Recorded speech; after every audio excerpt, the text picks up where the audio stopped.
Hello, my name is Travis Campbell, and I am the founder and president of Consider This, an organization dedicated to the defense of classical Christianity.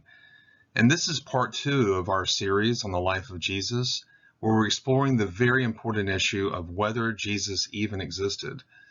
Here we're going to give an answer to Christ-Mythicism, which will be the first of several videos where we offer a refutation of this viewpoint.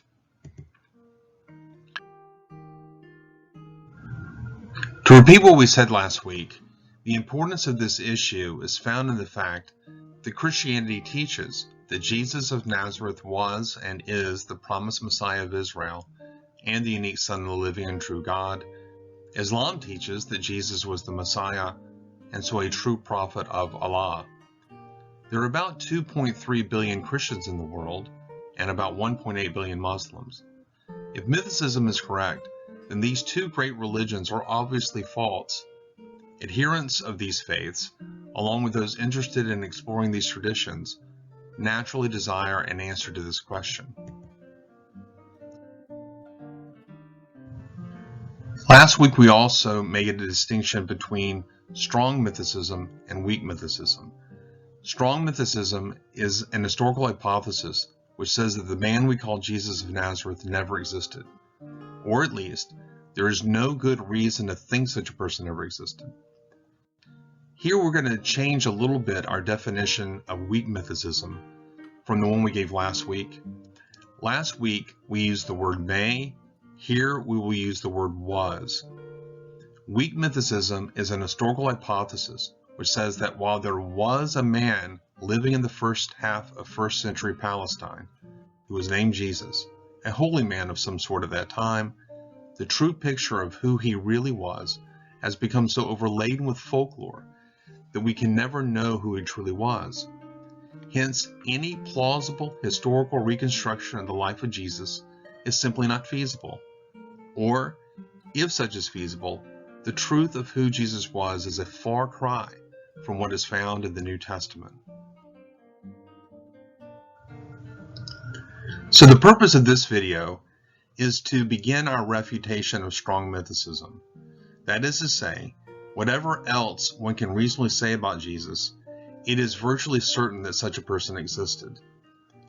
Here, our video is going to be more negative in tone rather than positive. In other words, in this video, we're going to give a brief answer to a common objection given against the existence of Jesus. Starting next week, we will begin to lay down a positive case for the actual historicity of Jesus. I would like to say in passing that I did an original recording where I laid all the evidence out in one video, and the video lasted 2 hours and 17 minutes. And I figured that it would probably be best for me to break it up into several segments. So this is going to be a rather short video, but hopefully it will lay good groundwork for you as you begin to reflect on whether or not there was an historical Jesus. Now, most scholars do reject Christ-Mythicism, at least in its strong variety, and they even accept some version of Christ historicism. Again, whether it be a kind of weak mythicism, which says there was a Jesus, or a rather strong historicism, which says something like, everything in the Gospels, everything said in the Gospels about Jesus is true. And yet, all that aside, most people are beginning to see a case for the non-existence of Jesus, at least those that are getting on YouTube and looking at videos and going to certain sites that are questioning Jesus' historicity. And it turns out that many people in our day are beginning to question the actual historical existence of Jesus. Why?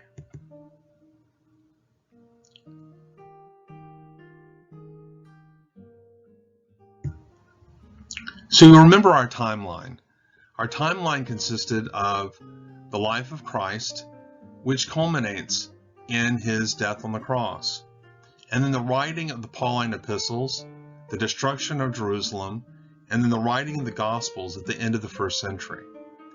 You'll also remember the Christ-Mythicist thesis, which is given ironically as Jesus lived, everyone forgot, and then everyone remembered 40 or so years later. We also mentioned two pillars of Christ-Mythicism. Pillar number one was that the Pauline epistles evince no knowledge of a Jesus who lived in the recent past. And then the second pillar would be that the Gospels are of the genre of myth. That is to say, the Gospels never intended to tell us a story about a man who actually lived and died and rose again. In his book, The Christ Myth Theory and Its Problems, Robert Price lays down other principles, and from those principles we can actually discern 5 pillars of Christ-Mythicism. Pillar number 1 is what we call the principle of analogy. What is the principle of analogy? It is the belief that we discern the past from the present. That is to say, the present serves as a window through which we understand the past. Events that go on today are pretty much like events that went on yesterday, the day before, centuries before, or even millennia before. That is to say, history operates according to the same uniformitarian principles upon which they've always operated. Now, this principle of analogy is a principle that all historians can agree to with some qualification. The qualification that traditional Christians are going to give to the principle of analogy is that we must tweak the principle of analogy so as to allow for miracles. Now, this is something that the Christ-Mythicist is not going to accept. However, because we agree largely with this principle, for now we're just going to keep it as is. In other words, we're going to simply accept the principle of analogy as a given, along with the Christ-Mythicist. The second pillar of Christ-Mythicism is that there are no reliable extra-biblical references to Jesus. The third pillar of Christ-Mythicism is the one we've already given, which is to say that the epistles in the New Testament in general and the Pauline epistles in particular evince no knowledge of a man named Jesus who lived in the recent past. Now, the grand qualification here is that when we talk about the epistles, we're talking about those epistles that we can know with fair certainty, or at least high probability, that the epistles that were written before the year 70, before Jerusalem was destroyed. It may very well be that the post-Pauline epistles, or the post-70 New Testament epistles in general, may speak of a Jesus who actually existed. But for the Christ-Mythicist, that's not going to constitute good evidence that Jesus did in fact exist. The fourth pillar is that the Gospels are of the mythic genre. And the fifth pillar is the history of religion school, also known as the copycat hypothesis. The copycat hypothesis is the belief that when the New Testament writers constructed a Jesus figure, the character that they constructed is modeled after the pagan or Hellenistic savior gods of Greek and Roman mythology. Jesus, therefore, from beginning to end, is simply modeled after the hero archetype. And so what they did, they being the New Testament writers, they ransacked the literature from various pagan sources and even Jewish sources and constructed a hero of their own. Now, all of this is accompanied with the basic idea that Jesus did not die on earth, but rather he lived, died, and rose again in a heavenly realm, a mythic realm. Now, you have to understand that mythicists will grant that Paul, for example, really did believe that this man was real. It's not like Paul himself saw Jesus as someone who wasn't a real individual. However, Paul is a supernaturalist of sorts. He believes in heavenly beings and gods and goddesses. He may be a monotheist of sorts who thinks that there's one God who rules all. But that being said, he believes in this supernatural realm, and he believes that the spirits are warring with each other. And so Jesus did battle with the rulers of this age, that is, those rulers who lived in the heavenly realm. He died there. He secured our salvation there. He never lived on earth. The mythicists will then add that we, of course, we humans living in the modern world who know that such things do not exist, we must conclude that Jesus is not only a myth in the sense that he was never intended to be historical, but he's also a myth in the sense that he never lived at all, doesn't exist at all, whether it be on heaven or earth. Jesus simply doesn't exist.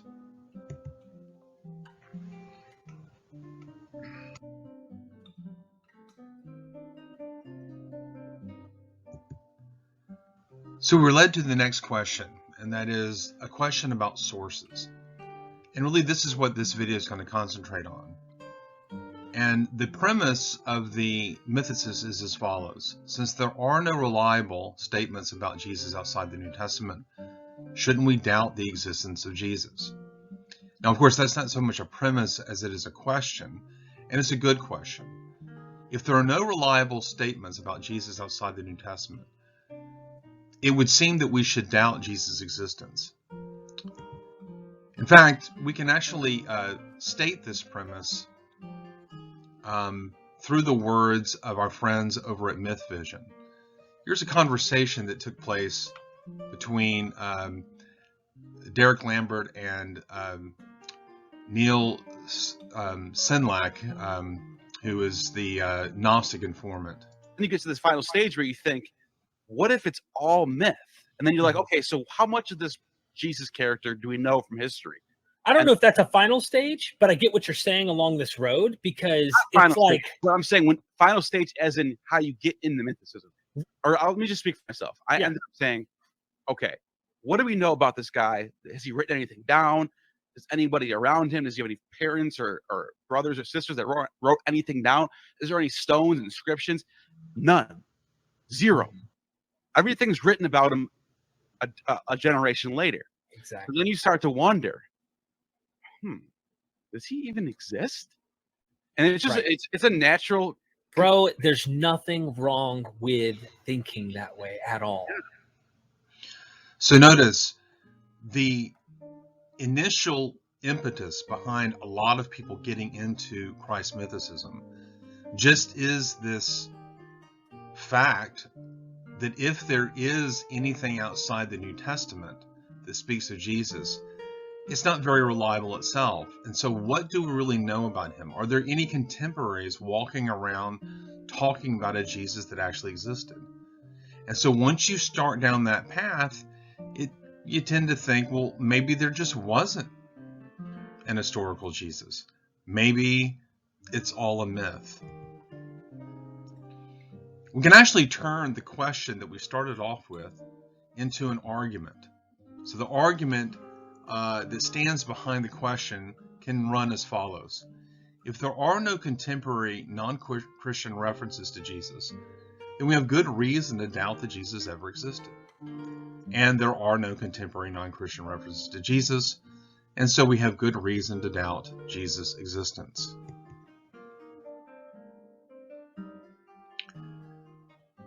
Now, I think that there are good reasons to deny both premises of the syllogism, and in this video we're going to only concentrate on the first premise.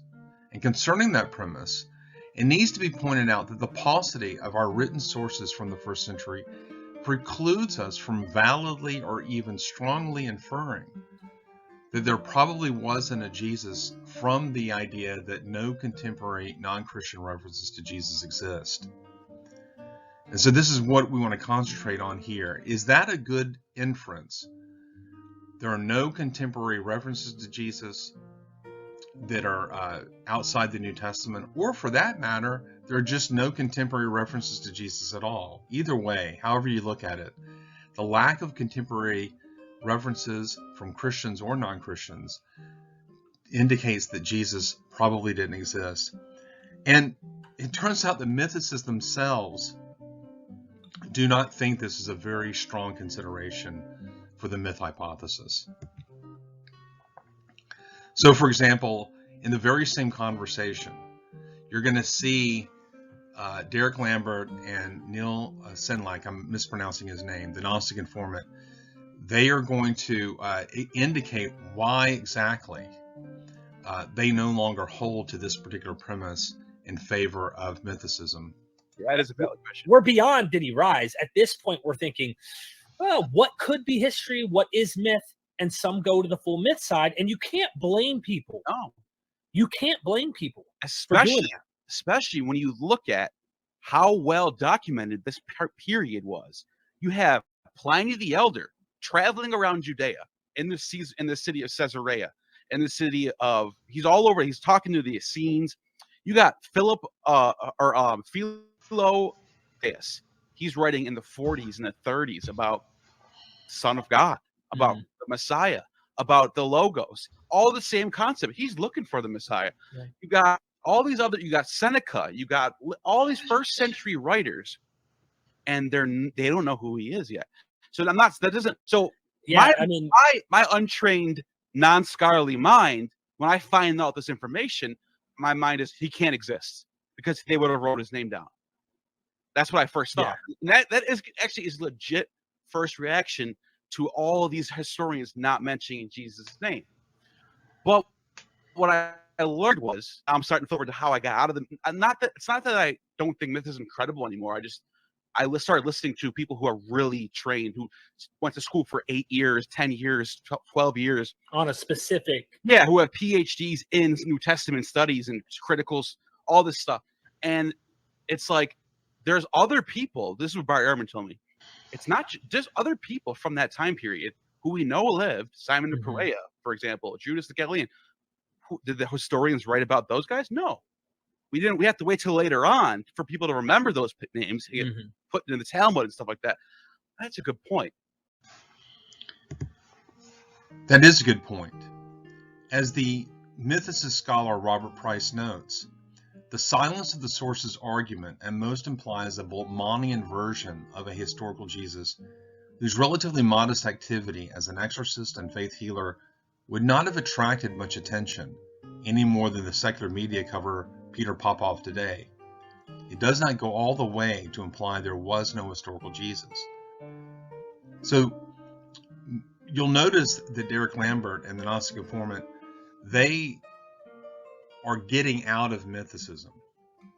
Mythicism is no longer really holding sway over their thinking, because as the Gnostic informant informs us, he's been interacting with a lot of top-tiered scholars who are not impressed with the argument from silence, or the silence of the sources argument.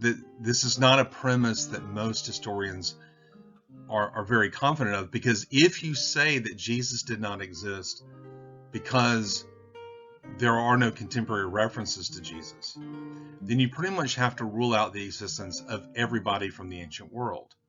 Nobody in the ancient world had contemporary sources writing about them. All the sources that we have, all the sources that have survived at least, have come to us from sources or historians that wrote about them 50, 60, 70, 100 years after the fact. So this argument should be put to rest. Robert Price, arguably the greatest living mythicist. His only real rival is Richard Carrier. Price rejects this argument. And two individuals who were mythicists for quite a while, Derek Lambert and Neil Senlak. Again, I'm mispronouncing his name, but they are no longer mythicists. But as they were thinking long and hard about this, they realized the sources, the lack of sources or contemporary sources for Jesus is simply not a strong consideration.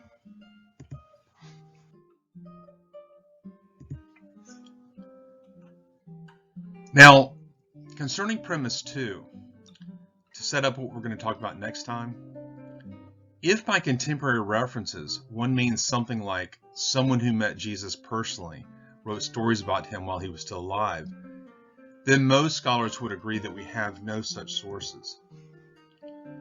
However, if by contemporary one is referring to non-Christian sources that are written by people who would be in a position to know Jesus and or his contemporaries, and so could in principle check what is said about Jesus against eyewitnesses or those associated with him or even official documents, then it just so happens that we do in fact have several non-Christian references to Jesus. In fact, most of the references we are about to explore starting in the next video come from those who are hostile to the nascent Christian faith, or at least those who see Christianity as nonsense.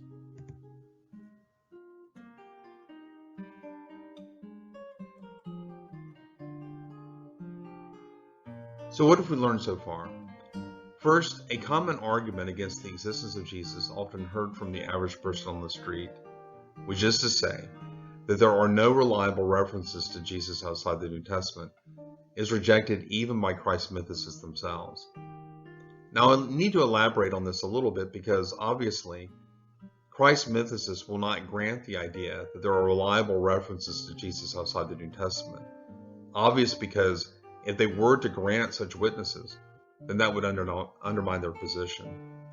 The point being made here is that there are people who will often, as they get into this issue, note that there are no contemporary witnesses to Jesus, or no reliable non-Christian references to Jesus.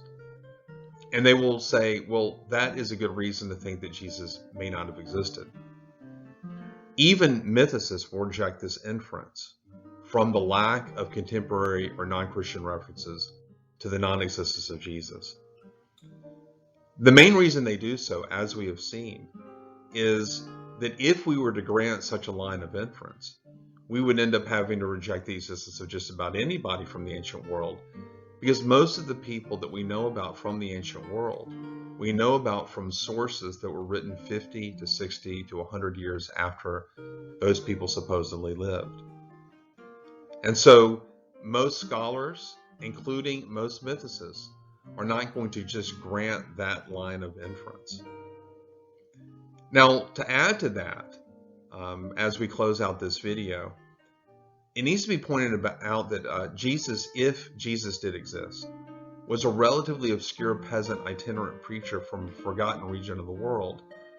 And so one should actually be surprised that one would know anything about him. In this regard, even the New Testament becomes something of a surprise that so much literature could be produced in celebration of such an obscure figure.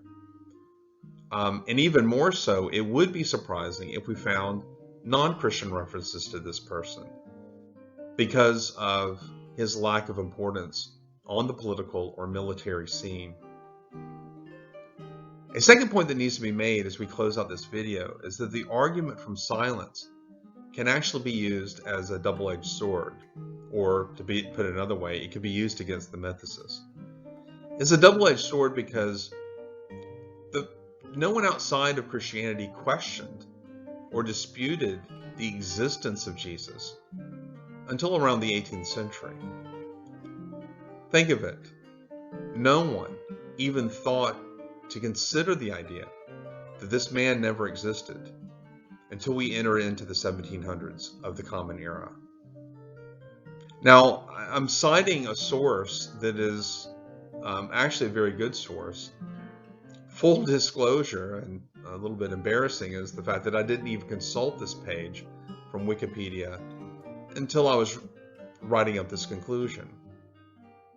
But when you go on that page, you get a very good history of Christ-Mythicism. There's a lot there that I don't share here in this video series, but if you want to know more about how Christ-Mythicism developed and who promoted this idea, that's a good resource to start at. I was also pleased as I read through the article that many of the things that I do say in this video and in the previous video are said there. Most notably, the pillars of Christ-Mythicism are laid out on this Wikipedia page pretty much the way I laid it out here. The one difference is that they have 4 pillars, whereas I have 5.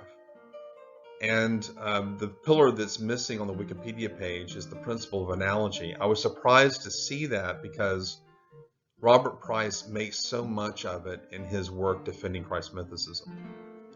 But that said, if you want to know a little bit more about how this idea that Jesus didn't exist developed, that is a good resource to start at. So, did Jesus exist? We answered a common argument given by people to the effect that he may not have because of a lack of contemporary witnesses or non-Christian witnesses. In the next video, we're going to begin to lay down a positive case for the historicity of Jesus based simply on non-Christian references to Jesus' existence. If this video has been a blessing to you, I want to encourage you to hit the subscribe button below as well as the like button. That would really help us out. And if you're enjoying this, I'm grateful, and I'm looking forward to seeing you next week as we begin laying down the positive case for Jesus' actual existence. Thank you for joining us.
Thank you.